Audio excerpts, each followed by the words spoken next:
You are all going to die tonight. Hello, everybody, and welcome to the very first episode of Reanimated. I am Vlad St. Valentine, and with me is Caden Ramos, my co-host. How's it going, guys? So what we're going to do on this show is we're going to take classic horror movies and compare and contrast them to the remakes. So starting out, we're going to do our favorite horror film franchise, or at least my favorite horror film franchise. And it's up there. It's one of the top three franchises for me. I think it's definitely probably most horror kids or subculture kids. Probably their favorite, or up in the top three at least. Oh yeah. But today we're going to start with The Evil Dead, originally made in 1981, and the remake was from 2013. And unlike most cash grab remakes, this one did have the benefit of having Sam Raimi and Bruce Campbell and the original people involved with it, producing, helping write the story, and things like that. So the only issue is it didn't seem to have as much staying power and didn't lead to the universe that they expanded universe that they had kind of hoped for. And the question is why? And we're going to get into a little bit of that and some of the themes and compare and contrast that stuff today. As far as comparing the movies go, how do you think the newer movie felt as far as staying true to the original? So what I definitely felt between the two movies is this was obviously what it was, in that it was someone who was not Sam Raimi trying to do Sam Raimi a little bit, but not try and make it look too obvious they were doing Sam Raimi. You know, okay, so the original movie from the very beginning with the strings and the driving fast and the Raimi cam through the woods, it starts tense and it stays tense. Almost the entire movie, it stays tense. Yeah.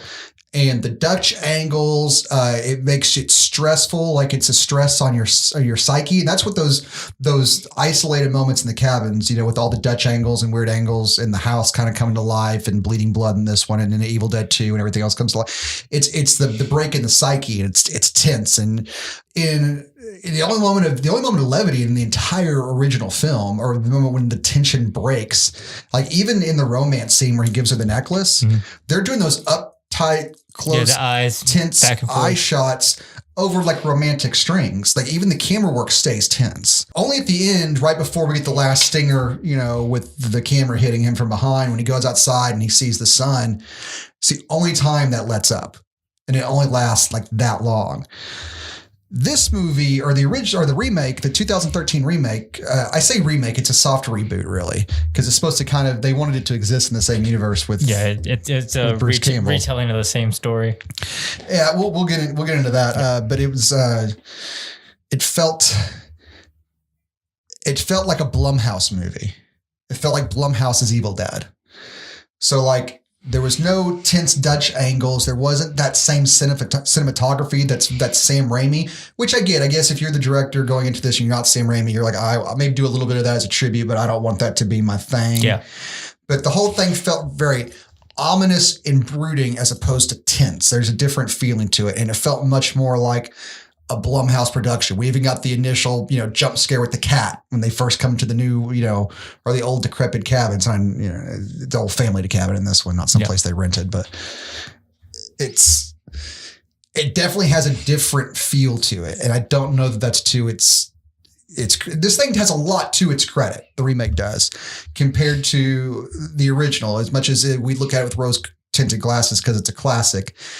The remake does a lot better in some fronts. It really does, because they had a chance, in the hindsight of, what year did you say? 81 to 2013. Yep. Math 32 years actually. Yeah. Sorry. So you got 30 plus years of hindsight, to try and plan these things out. Cause there was some stuff when we were watching Evil Dead, we watched, twice going into this, and I'm like, that didn't really make much sense. It's kind of stupid. It's things we would complain about in movies today, but we don't really give Evil Dead the crap for it, because it's the Evil Dead. It's supposed to be campy and ridiculous like that. Yeah, but I mean, like, if you made a modern horror movie where the guy has the scene where he knows he needs to chop up the chick after stabbing her with the knife, and he takes her out there and then he just can't do it and decides, it'll be okay, and just goes and buries her, you'd be like, You're stupid. You're an idiot. Yeah, it doesn't make any sense. You know what's going to happen.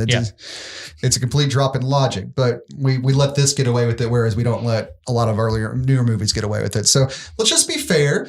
There was a lot of drop in logic, and they attempted to basically explain all that crap, and there was no real drops in logic in the remake. No. In the remake, there was more of a story to it, and the character development was great. Character development was deeper, but I still didn't like any of the characters anymore. No, not really. Because I don't like any of the characters in the original. And I don't like any of the characters in this one either. No. Like, Ash is not Ash in the original Evil Dead. The Ash that we know and love is an amalgamation of Scotty from the first Evil Dead and Ash from the second. Ash from the second, yeah. It's that braggadocious, I don't give a shit, but he's a deep, it's Scotty and Ash, to combine, because Ash at heart's a coward. Yeah. He's just learned he's got to do some things for self-preservation. Yeah. But yeah, it is what it is. But the whole story and being more developed as far as the book goes, which is completely different from the original book. First of all, I hate the redesign of the book. Yes. The look of the book is terrible. The outside. Yeah, the lack of face is ridiculous. The interior, I will admit, looks more like an ancient tome and less like the inside of an 80s metal album. Which is, Yes. You do get the scrollings, the mad scrollings of whoever translated the book. Yeah, that's kind of cool. But that was there as a supplement to the audio that they played, which, I don't think was to the remake's credit, not having the professor reading the tape thing. I think that played better in the original than having the dime store Jared Leto read it off. Well, here's a thought that I was thinking about watching the movie.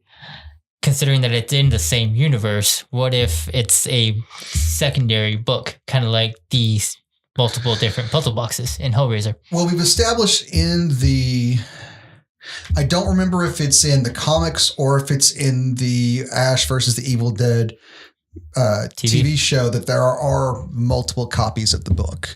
That there is an original book somewhere, but a lot of the ones they've encountered have been copies. Translations. Not even translations, just like spawning seed copies, sort of like, now someone rewrote a copy of it, like it spawned itself and it has has a lesser degree of the power to it. I think is kind of how it was implied, if I remember correctly. I don't remember. It's been a minute. But they have established in that universe that there is multiple books. And again, this movie's purpose was not to redo the original movie. It was just to establish some rules to the universe, because they're like, oh, screw the first movie, they burned the book to stop them in the end. Hell, the first thing they try to do in the remake is burn the book, and the book won't burn. Yeah. So they're trying to establish rules to how you cure someone of deaditeism, I guess. They got the burial or the burning alive, or they chopping them up in bits. Which, kind of goes along with the original movie, because what they would do, they stabbed him with the dagger, and that gave them enough time to knock the deadite out and start chopping him up with chainsaw. At least that's the process was supposed to be the same. Stab it so you could knock it out for a second to dismember it, and then, or at least that was what Ash was supposed to do, because they stab her with the knife, then she gets back up and he chops with the axe. Yeah. Then later on, when he stabs Linda with the knife, he's like, okay, she's out. I know she's going to be out for a second. Let me go chain her up before she wakes back up and dismember her the same way we did Shelley. Shelley. Damn it, they're too close. The same way they did Shelley, because Shelley never comes back. Yeah, no. So dismemberment's the way to go, or at least that's the way the first movie, that's the only thing they just established was complete dismemberment. Yeah. In this one, we get the emulation followed by the girl getting her head blown off in that opening scene, which we talk about tension in the opening scene of the first movie, the original. All being from the driving and the music, the strings, and the almost running into the car, the steering wheel being jerked, the Raimi cam in the woods. Yeah. And then they start off this one with the deadite girl. We think she's actually the one in peril running through the woods, and there's stuff, there's people actually chasing her. You see their forms, and then they do the whole tie her up, and the dad has to blow her head off with the shotgun thing. And then the way the blood splatter was, you can obviously, that was that felt so Raimi. Yeah. Just the sheer amount of look at the anime amount of blood on these things. That's totally Raimi. But I don't know if you can compare the two, a driving scene versus, tacking that one on.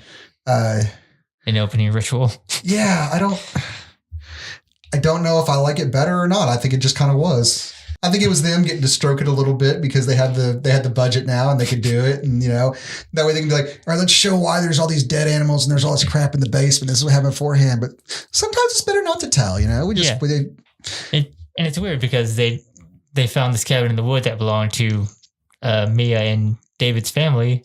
Well, if it belonged to somebody, the somebodies it belonged to would I'm sure eventually show back up. So it just happened to be a woman trying to dry out from heroin. So and her brother and her annoying ass friends. Speaking of all the characters, we got David, Eric, Mia, Olivia, and Natalie. At least those names are different enough to where I don't feel confused by them. Cheryl, Shelley, Cheryl. Yeah, I'm still fucked up on that one half the time. Yeah. Shelley, Cheryl, and then I keep thinking Cherie because that fits in the same kind of group of names. And I know it's not one of the names, but it still gets mixed in there with it. So I got 3 names to choose from out of 2 women, and I can't get straight which one's which. Yeah, because they got the same kind of curly hair, brunette look to them. Yeah, man, I can't even remember what Shelley looks like because Linda's very distinct looking, especially because she gets the Cupid Pie demon look later on, which is so distinct. Yeah, and then Cheryl, the sister, is very distinct looking too. She's got a very distinct nose and jawline, so she's. But I can't. Yeah, Shelley just fades into the background. If it wasn't for the side boob she throws out, then I wouldn't remember anything about it. The side boob and the gratuitous little boobie during the tree scene. Was the possession scene. It's the initial possession. So okay, which is much more clear in the remake. I have to say what was happening here. Yes, because in the original, it just looks like she got, impaled with a branch. And the whole thing is just terribly uncomfortable. And we get the nudity with it too, which is some of the most unsexy nudity ever because of the situation. I just sat there watching the whole thing that is. Yeah, that's the intention. I get it, but it definitely works. It's very effective as far as that goes. Raimi's been on record saying that was one of the scenes he regrets filming. I can imagine. Yeah, I can totally imagine. The only thing I don't like about the remake compared to the other one is and I guess they kind of had to do this to make it. I don't like the Exorcist 2 good Linda Blair versus evil Linda Blair thing going on there. That's what it reminds me of. We got the demonic version of Mia running through the woods after her. I much preferred never getting to see what was running through the woods. I never wanted to see that. It had to be because the camera would be right up on the actor, and then it would turn from the actor's point of view. There's just nothing there. It was just a roiling, boiling wind gust, just evil. And you didn't know intangible what it was. Evil. There's no physical manifestation of it. Yeah, I don't want a physical manifestation of it. I didn't like the physical manifestation of the girl necessarily, but I understood they needed something there to vomit up the branch tentacle slug that was covered in oil or whatever the hell it was. I get it. It was much more clear that was an infection clawing up into her in the worst ways possible, and it's very invasive. And I'm sure there was many a metaphor and paper written about this sort of thing in gender and sex and horror film classes. Mm-hmm. Again, much clearer that it was a invasive possession in the first or in the remake, as opposed to just a shocking exploitative scene, like it felt like in the first film. Yeah. So I will give it that. I think the only thing they did to its detriment was they shot it in daylight as opposed to darkness. They could have probably made it a little harder to see like they did in the first film, or maybe that wasn't hard to see. It's just a giant branch going at someone's crotch. Yeah, just gonna pretend like everything happened fine, and she got jabbed in the leg. She got jabbed in the she was able to shit. She got jabbed in the thigh, and she just got possessed through the window, like some people did later on, or like people did in Demon Knight. Well, they didn't really get possessed for the window, but they had like make eye contact with Billy Zane, and then he tempted them. And if they accepted, they got, But she did pass it on to Scotty through a bite, right? No, he just died, and when people die, they can be possessed by the dead because they're deadites. They just it wasn't a pass on. It was just he's dead. His body is able to be used at this point. Or I contend that he got tree violated whenever he tries to flee at the end of the movie. So I think Scotty got tree violated as well. Yeah, there's actually that scene where he pulls out that branch. Oh, there's a branch sticking out. Yeah. Yeah, and he uncorks him like a wine bottle and just glugging out. Yeah. Tap the Scotty, man. Yep. I will say though, I bet I'm glad Bruce Campbell found someone to help him tweeze that unibrow between the first movie and the rest of his career. Like especially those up close eye romantic scenes, you can just see that bushy little unibrow there, that little eyebrow bridge he's got going on. Well, they got funding for the second one at least. They didn't have it for the first one. They could afford razors. Well, they had to stop shooting the first one multiple times to go and find more money. It's amazing how you can make an incohesive mess into a cult classic. No, it really wasn't. It was the tension, the way it was shot, the cinematography of it, even though it was cheap, the way they utilized what they had, the Raimi cams. I mean, that's what elevated it beyond just being a zombie, teen titty romp in a cabin somewhere. Yeah. No, it definitely pushed the boundaries of what was coming out in that time. Yes. But we got to give credit to Sam for elevating the material through his kind of vision here. Honestly, I mean, like, and don't be wrong, the Kandarian demons and the Kandarian, whatever. Giving it a little bit, the Book of the Dead, I mean, that was all kind of fun. I mean, that was all expanded it beyond just your average, though there's zombies out here. There's a Night of the Living Dead meets The Exorcist meets, wizardry, magic, dark the magic. Beginning of the teen titty slasher and the cabin in the woods type thing, Yeah. So, the makeup's shit. Makeup's fucking awful. Though the pencil in the ankle is hard to watch. Yeah. That's tough. But apparently the context in the first one, they could only wear it for so long. Yeah. Because there was... Well, hell, I don't think they got any better by the 90s because I remember the guy who played Scorpion complaining about the giant whiteout scleras he had to wear, I think. Yeah. We talk about how the lighting in the first movie looks like I bitch about the second movie looking like a Blumhouse film. It looks like your average just gray, dreary Blumhouse movie. But the first one was lit like a soap opera. Yeah. Or like it was lit like... Remember the Twilight Zone, the movie, when they did because Twilight Zone, the movie was just 70s or 80s. What was that movie? Twilight Zone, the movie. But it was, it was the remake of some of the classic stories. And remember the one about the boy who could do whatever he wished. So he kind of had his family, everyone in the town held hostage or whatever. Yeah. The way that was shot in the movie, kind of the funhouse, bizarro, all the lighting was kind of upshot lighting or whatever to kind of give it that tense feel to it the entire time. Yeah. It was somewhere between that and a soap opera. Yeah, I remember you yelling, get that light off of her when Ash was putting Cheryl to sleep. Oh yeah, the fucking that heavy that spotlight, the stage spot that casts the heavy shadows right on her face. I'm like, what a fucking dick! She's trying to sleep. Take that fucking spotlight off, damn. But the way it was, the lighting added to the Dutch angles and the tension of the strings, everything. The entire movie was just tense, and it all adds to it. But yeah, there are some things you can yell at it just because it seems ridiculous. Crap like that, So you want to talk about the Hills Have Eyes poster? So yeah, they had the Hills Have Eyes poster, which is a callback to Wes Craven putting the Jaws poster in the Hills Have Eyes.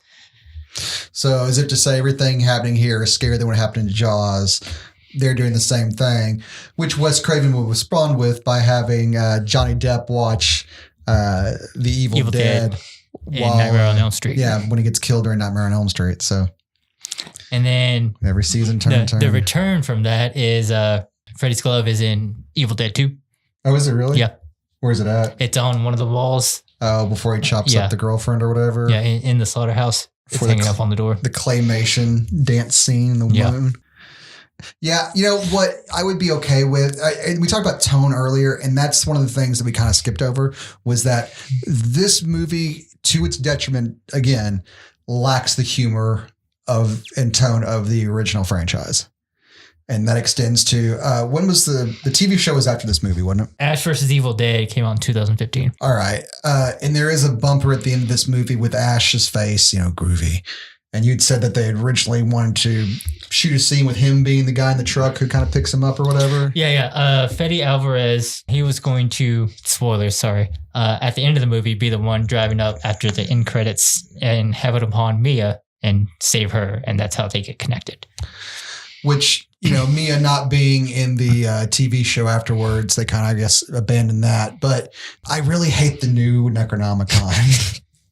But all right, I understand we did this to establish the necessity of this one was to establish a set of laws, like you can burn, you can bury, all that good stuff, but it lacks the tone of it. So like, I don't know why it seems weird to try and connect it if you're not going to at least try and keep the campy tone. And I feel like that's what kind of made this remake not stand the test of time the way the other ones did, because it had, like, especially the end where she shoves the chainsaw through the hell demon's face or whatever while it's raining blood like a Slayer music video. Mm-hmm. Like, all right, totally Raimi. Over the top, just as much blood. Like, Raimi loves to torture the shit out of his actors by spraying them with as many fluids as possible. It used to be just Bruce, but now he's like torturing Bruce. It's kind of lost its luster. So now he's got to go bigger and bigger with it by just raining blood on this actress on top of spraying blood in her face while she's chainsawing I guess a demonic version of herself. But speaking to Raimi torturing his actors and dousing them with blood and blood and blood, Jane, the actress who plays Mia, actually said that ending scene took 2 weeks to film.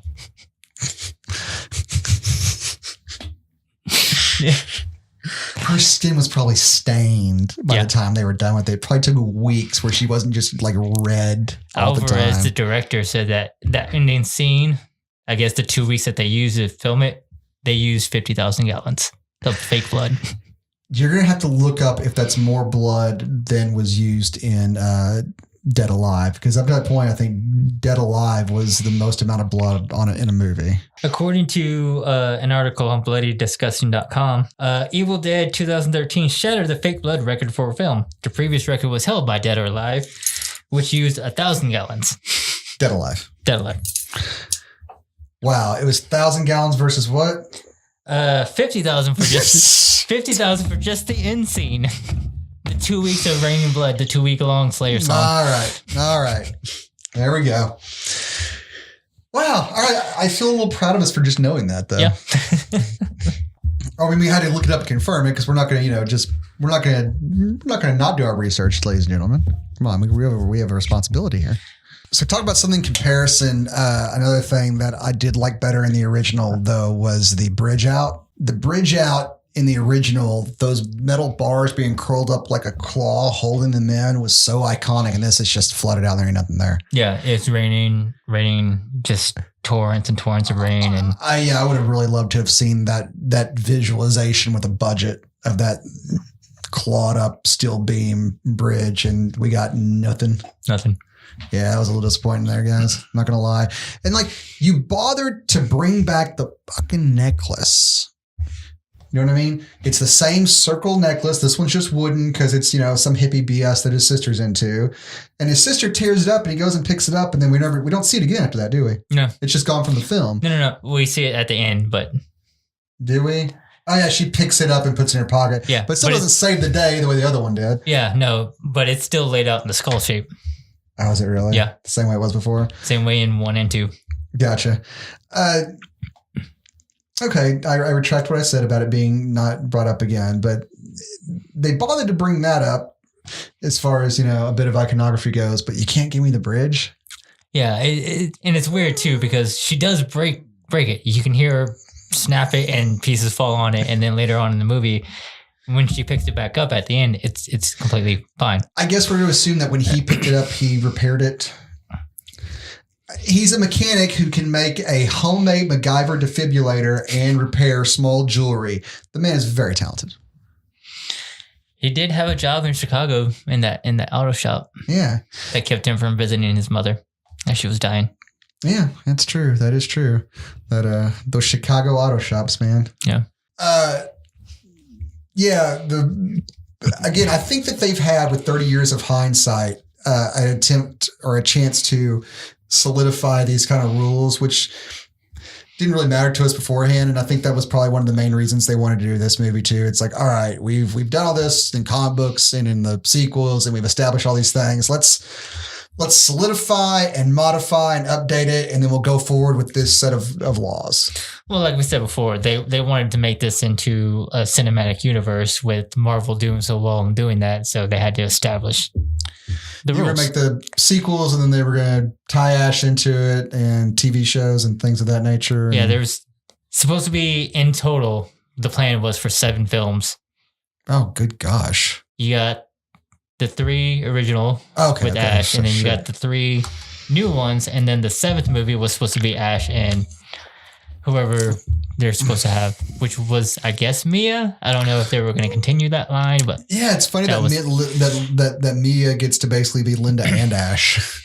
She gets to be the lead Deadite under the thing and have the cool iconic Deadite feel, and then and when she's healed, like all that physical damage to her body's just gone. Yeah. The burn, the splitting her tongue with the box cutter. The box cutter. Oh, all that, man. I guess people pay good money for that kind of body mod, but still, like, everything's just fine. Like, it makes you feel like such a waste for everyone else who died in all the other movies. Like, oh, you just bury him. That's it. You just bury him and they, like, wait 5 seconds, dig him up, give him a little, like I said, the MacGyver defibrillator, and we're good to go. Yeah, that's the real secret there. You got to have a Chicago mechanic build you a makeshift defibrillator. Yeah, this whole thing seems really pointless after they figured out how to do it, doesn't it? Like, it seemed just a little too easy, the whole bury alive and just dig him right back up. Yeah.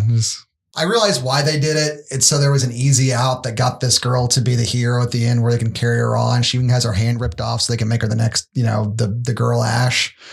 And I would not have mind going forward with her as the main character, because she was, enjoyable enough. And she had, definitely suffered to get to where she was. Yeah. This one was definitely someone who went through a heroin addiction, a possession, had ripped her own damn hand off, lost all of her friends and her family, had to sit and watch her crazy mom kill herself. That's probably what led to her drug addiction. This is not a perfect person at all, and came through it all and ripped her own damn hand off to get through it, because, cut off that portion of you that you got to survive. I don't know. I liked Mia, man. I kind of wish we would have gotten more with Ash, though. Yeah. Her with Ash would have been great. I don't know. Bruce has gone on saying that he doesn't think there should be a recast of Ash, that all of these should be standalone. And he's right. Yeah. No one will ever accept. He is wise enough to know. Maybe it's an ego thing. I doubt it. I think he realizes what this character means to the fans, because Bruce may get annoyed with us fans sometimes, but he definitely knows where the bread's buttered at. You know what I mean? And how much that we love him and things like that. So he's aware that no one would accept anybody else. You know what I mean? He's like, you can't recast Ash. Yeah. Just no one's going to take it. No one's going to take anybody. That's why he finally hung up the chainsaw and boomstick after the show, because he was like, I'm done with it. Mm-hmm. There's no more left for Ash to do. Well, there is, because the TV show was a cliffhanger, and they could, fucking close the cliffhanger out, you bastards. But I understand, man. You don't want to do it anymore. That's cool. I'm not going to make him do it again. I'm not going to demand that I would like to see a conclusion to the TV show, but you can do it in comic book, or do it in animated form and just do the voice, man. Yeah, animated would be great. Yeah, I would love to just continue the universe animated style and just get Bruce to do the voice for as long as he wants to do the voice. That's because you can make the animated campy as fuck. So one thing I noticed, and I thought was kind of funny in the remake, is David's love of duct tape. I'm going to tell you right now, if duct tape's wet, I don't stick to shit. If you got, that's one of the things that bugs me the most, is when they use duct tape to cover up blood and stuff. I'm like, dude, as soon as that blood gets to duct tape, it just right off. Yeah, he duct tapes Eric up after he gets stabbed by Olivia. And then after Natalie cuts off her arm, he wraps duct tape around there. You know what? I gotta appreciate Natalie going full Ash and cutting her own arm off with the damn turkey slicer, which I imagine had to be a lot harder to do than a chainsaw. And she went like right mid. She didn't even try and go for a joint. She just went mid bicep right at it. The gross out. All right, so Raimi loves to give you a tight shot of something, some body horror. You know what I mean? He really does. That's his second favorite thing after coating his lead actor in as much blood as possible. Is the tight shot on the bodily horror that makes us all kind of squeamish. And now that they have a budget, they can do a lot more of it in this movie, and they definitely did, and definitely made it a lot more realistic. Which again, I don't know if that was good or bad because it made me squirm, which was the point, but at the same time, the serious tone of it all made it feel so much different than an Evil Dead movie. I don't know if it's necessarily worse, but it didn't make it feel like an Evil Dead flick. Yeah. And I think maybe that's why it didn't hit the same way with the fan. I'm going back to that. I think that's the biggest detriment to it because it wasn't a bad film. It set up the lore better than anything else. The only thing inexcusable really was the look at the book. Yeah. That was the only thing inexcusable. Had this not been a soft reboot of another film that's been its own thing, it would have been a lot better, obviously. Yeah. You wouldn't have done one way or the other, but the things being what they are and having the comparison and being what we're doing here, the book being different and the tone are the two things that just, I think, are what shot it in the foot because it's really a good flick. Yeah, it did. It's well acted. You got more depth to it. They took their time. This is not just some fucking Blumhouse cash grab because you had Bruce and Sam both heavily involved in it. Rob too. Rob Taffert. Okay, yeah. So all three of the originals. And I mean, there's some things that obviously we're going to like better about the original. And I think that mostly comes down to as far as things that are excusable. And that's the camera work and the fact that it feels much more like just your modern horror movie instead of its own unique thing. Yeah. The fun house, Dutch angles, the tense shots, the snap zooms, the lighting were all so very Evil Dead. And this just felt like, again, I keep making the comparison. It felt like an Insidious or any of those movies as far as how it was shot and the look and feel of it. Yeah, so. I mean, it came out in 2013 within that era, so it was all a generic formula for all those horror movies anyways. Which is unfortunate because, I mean, like, Raimi even stuck Raimi Cam in Spider-Man 2. Yeah. You couldn't stick any of that, like one of those scenes in this, like us following an eyeball flying across the room into somebody's mouth or something like the second Evil Dead movie. Like, I don't know, man. Because of that uniformity to that style, it lacks something in its personality that gives it any sort of staying power. Because the visual look of Mia under the stairs with the contacts banging is a cool look. It could have been almost as cool as the way Linda looked, because Linda's face under that thing is iconic. Yeah. And I think Mia's much creepier looking because we have, better makeup and it's much more modern. Yeah, obviously. And it was a good tribute. I don't think it lacked anything. It just, that character is just not there. Yeah. And yeah, she definitely got the best part. I mean, as far as getting to be the lead Deadite for most of the film, the iconic under the stairs Deadite, and then getting to be, the cured Ash at the end. Yeah, it wasn't the traditional final girl formula.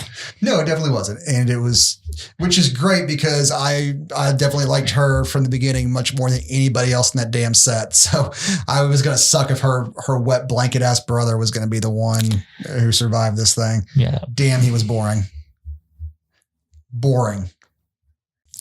Yeah, the bad claymation at the end of the original when he burns the book, because again, that was something they redid in the remake, was that the book does not burn. And that's how they end the movie in the original, was the book burning. The demon hands that pop out of the bodies at the end, or was that just supposed to be like the literal demons that were inside the dead bodies bursting out for a second, or was it just... I would imagine so. There's no explanation to it, so... It makes as much sense as the claymation tongue coming from the book. The book and the Shelley or the Shirley, damn it. Which one's the sister? Cheryl? Cheryl's the sister. Cheryl. Coming from the Cheryl zombie. Fuck. Turns into can't speak video all of a sudden for no reason. Yeah. 2 people are going to get that joke. 2 Danzig fans are going to get that joke out there, and that's it. Us too. Yeah. After we watch this again.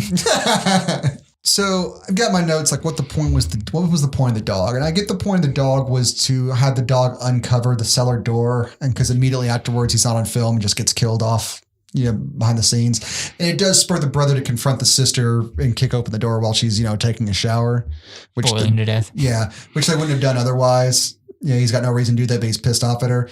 So it sets up 2 things, but it just felt cheap to make the dog do it. But at the same time, they're basically like, all right, we need to get the cellar door open. How do they find the cellar door? Oh shit, we need to the dog, she's complaining about a dead smell and the dog finds it. Okay, cool. We gotta have a dog in there now.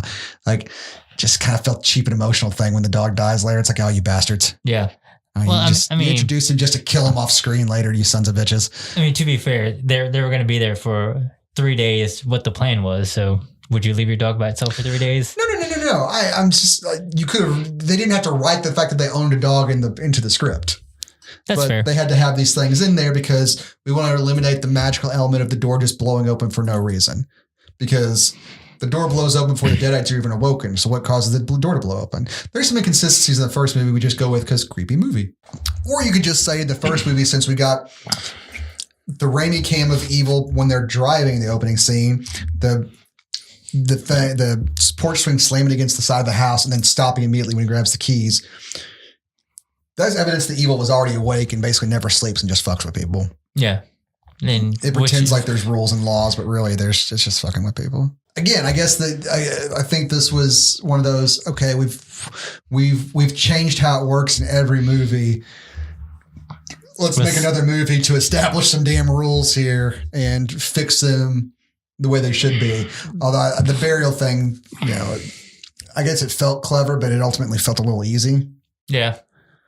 So, I mean, it's really not. You gotta kill somebody, but you gotta incapacitate them, bury them alive, and suffocate them to death. Which I don't know, he suffocated a dead person because he didn't even wait for someone like a real human being would not have died in that time. They still would have maybe passed out from lack of oxygen, but not even by that point. I think they would have been still panicking at that. Because immediately as soon as he buries her, he's like, "All right, time." Whenever the tree light goes out, that's what it is, or whatever. The tree light goes out, but if you listen, you can hear a heartbeat in the background. Oh, okay. The way it was shot, I guess, it just felt like it was like throw it on the face and then dust it off, and she's fine.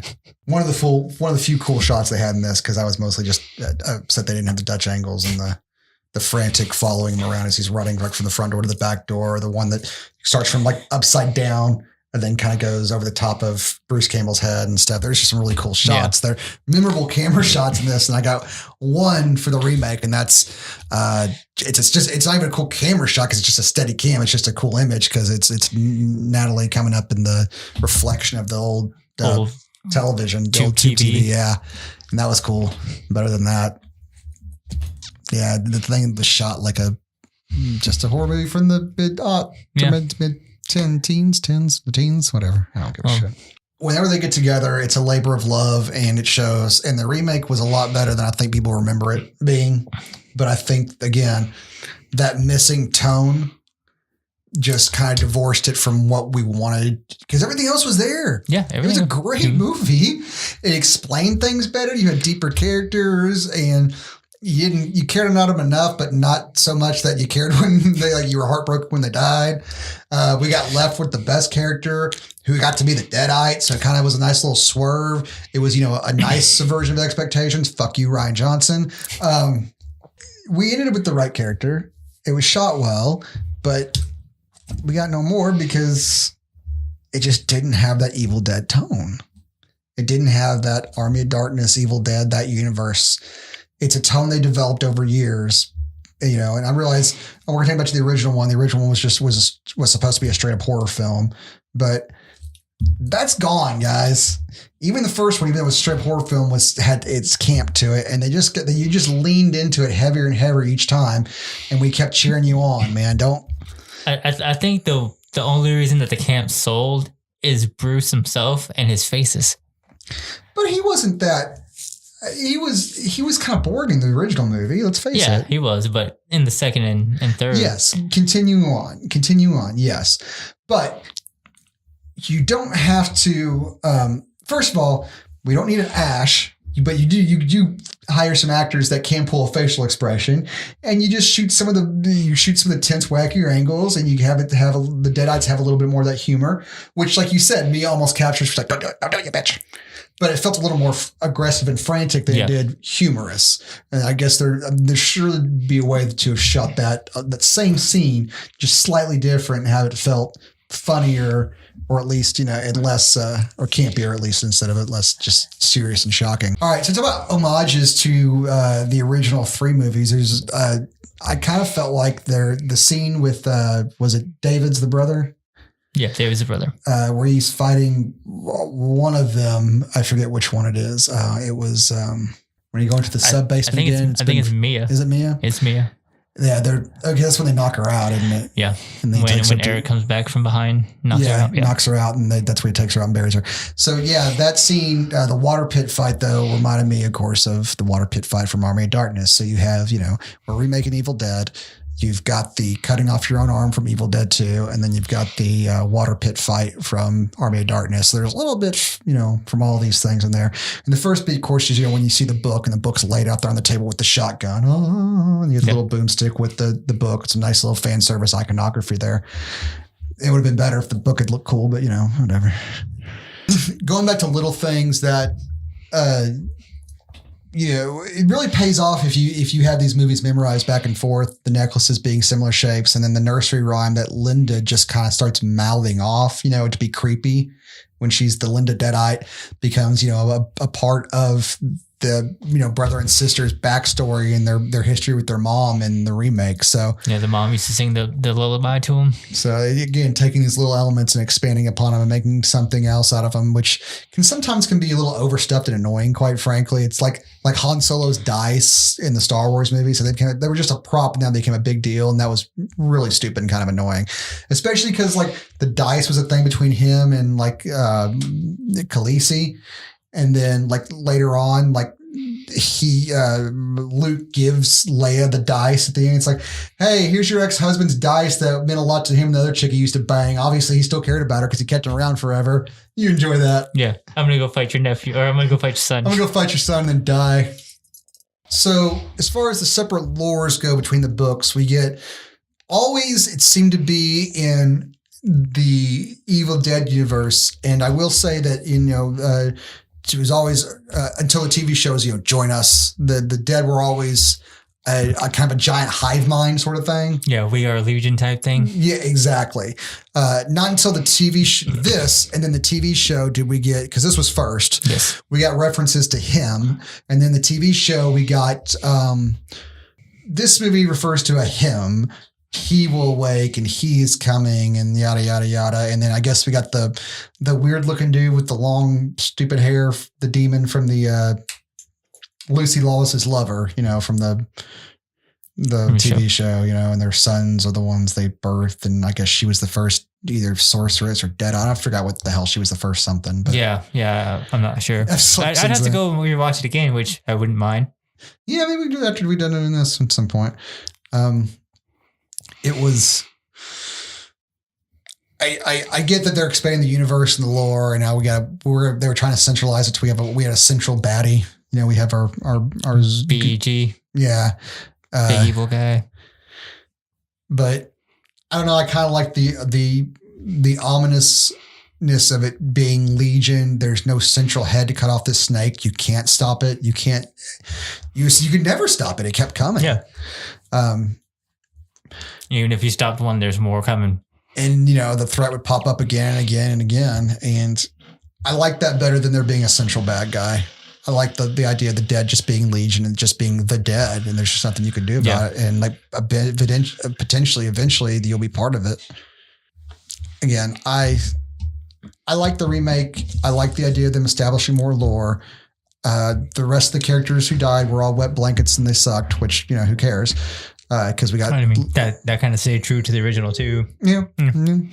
But the ones we were left with were Mia, and she was the best one. And it's unfortunate we get to go forward with her and Ash doing stuff. I wish they really would have just put them together and let that be the passing the torch, because she earned her spot. She went through hell. So, and she was fun in both like like Nicolas Cage and Face Off. She played both sides of it pretty good. Yeah. So I guess the final question would be, would you recommend people see the remake instead of just being boomers about it and be like, no, it's not my old one? Yeah, totally. Guys, you gotta, if for no other reason, it's because the original people who made it. Like, it's not your average remake for that very reason. And normally, you may point out, well, Lucas, whenever he tries to touch up his stuff, he shits on it, or Spielberg, taking the walkie-talkies out of people, putting walkie-talkies in people's hands instead of guns in E.T. Yeah. Yeah, maybe it's not the best thing when people go back and revisit their stuff, but not here. They cleaned it up, man. The first one was very original in the way it was shot. This one's like, okay, let's take the story though and let's tighten it up and give it some rules. But what they came to find out was that people cared less about that story than more about Bruce Campbell and the way it was shot, which we got neither one of those in this film. No. So I guess for your average person, don't go and expect an Evil Dead, but do expect a good damn movie that's in the same spirit, I guess. Yeah. But it lacks the tone, it lacks the camera work, it lacks the Bruce Campbell. But Mia's fine. Yeah. I like her just fine as the Deadeye. I like her fine as the heroine trying to overcome heroin. I mean, I liked her. I would have liked to have seen her with Ash. And I would have liked that movie to have had the same tone as the rest of the series, or what the tone the series came to have. Yeah. A little more levity, a little more slapstick, Maybe little more. Maybe if we got her in the TV show, for a season. Well, yeah, the follow-up in the TV show. That would have been good to bridge the gap. She was, I kind of wish they had her in the TV show. She would have been great. Yeah, if you weren't going to continue on with her, you could have had the Lucy Lawless character, offer in the series at some point. Right. Thinking she's in a new one. The new Ash, and yeah. Yeah. That's what it makes him to get out of retirement in the first place. Maybe she was running around killing stuff for a little while, and now he knew about it, and then she's kind of keep that secret contact, and she never checks back in, and he's like, well, shit, something happened to her. I'll just ignore it for as long as I possibly can. Yeah. I'm sure she's fine, and then someone else pushes him into like, no, you got to go check on her. Yeah. That's how we get into it. I would have been down for that. Yeah. I would have been down to keep her around in this universe. So I do recommend it. Expect to hate Jared Leto ripoff, Dime Store Jared Leto, and Fat Frenchie, and just about everybody else in the show. Natalie's forgettable. Registered Nurse was the only other person who was slightly likable, but she does not get on for very long. She doesn't have a whole lot to do other than be the nurse, and kind of be she seems to be coordinating everything and kind of hold the glue that's holding everything together, but she doesn't get a whole lot of screen time to do much. But her turning scene's pretty horrific, that's for sure. Yeah. The slipping on the tongue, the cutting her tongue and her face off is all pretty damn graphic. So, which again, it felt like a scene from Saw more than it felt like a scene from Evil Dead. Yeah, I can see that. So I think that was part of the problem. It felt like a Saw movie more than it felt like an Evil Dead flick in a lot of ways. Some of the body horror and things. And I can't help you out, guys. I'm not you, but I think I think just a little more levity to it, and some just the angles and the lighting. You want to recapture that instead of just the look of gore and modern gritty horror films that all are gray and gritty and high contrast. I don't think that helped you. No, I think it's good, and like we kind of enjoy here at Rogue Villain, we enjoy the story, and it was a good story, and it was a solid story as far as bringing in the laws and whatnot. It told the story better than the original did. Yes, told the story much better than the original did, with deeper characters, more thoughtful lore and laws. Yeah, you're very right. And it's hard to admit that loving the original as much as it is, but the original was it was kitschy. This is the new one's a good movie, but unfortunately, as far as intrinsic value and something goes over the long run, man. You can take any modern movie and compare it to an old movie, and they look better because better technology, better cameras, better lighting, better equipment, better ability. Graphics, and we can make better movies ourselves with the GoPros we have. You Yeah. know? But it's kind of like it's all been done now. So it's kind of hard to break ground at this point Yeah. a little bit. Yeah, it really is. It's hard to do something unless you're a very, very creative person. You can't just go out there and like, I've got the name Evil Dead, so I'll shoot it like, you know, I'll shoot a modern version so it looks modern and cool and stuff. It just. But I guess I'll end it on a bright note for you. I don't know if you know this or not, but as recently as the end of September, a couple of days ago, Bruce Campbell has confirmed that there is going to be another Evil Dead. Really? Yes. What is this going to encompass and entail? Is this going to be a conclusion for the TV show that left cliffhangered? It doesn't say exactly because they're not allowed to speak about it. You think it might be a sequel to this one? I think it might be a sequel to this one. From what I've read, Lee Cronin, who is actually working with Sam Raimi on Sam Raimi's 50 States of Fear. Okay, that's on Quibi or where the fuck? And while he was filming one of the short stories for 50 States of Fear on Quibi, they sat down and talked, and Sam was like, "Hey, what do you think about that?" And so Lee was like, "Yeah, give me a few months, let me think about it, and I'll come back to you with the story." And apparently him, Rob, and Sam and Bruce all sat down and kind of coagulated and came up with a story. And there's 2 working titles that I found so far: Evil Dead Now and Evil Dead Arise. I know you're not going to answer this, but I wonder if we'll find out if we're going to get any Ash or not. No. Bruce has said no. No Ash. Bruce has said no Ash. Actually, let me find that quote for you. What you got? As in Fede Alvarez's 2013 Evil Dead, this one won't feature Ash, who has hung up the chainsaw and shotgun perhaps for the last time, and will, by the sounds of things, center on a female protagonist. Quote, "From this point forward, they kind of have to stand on their own, which is fine and liberating," says Campbell. "You can have different heroes, different heroines. In this case, this one's going to be a little more dynamic. We just want to keep the series current, and the mantra really is that our heroes and heroines are just regular people." I appreciate that spirit. I really do. And I appreciate what you guys are trying to do with it.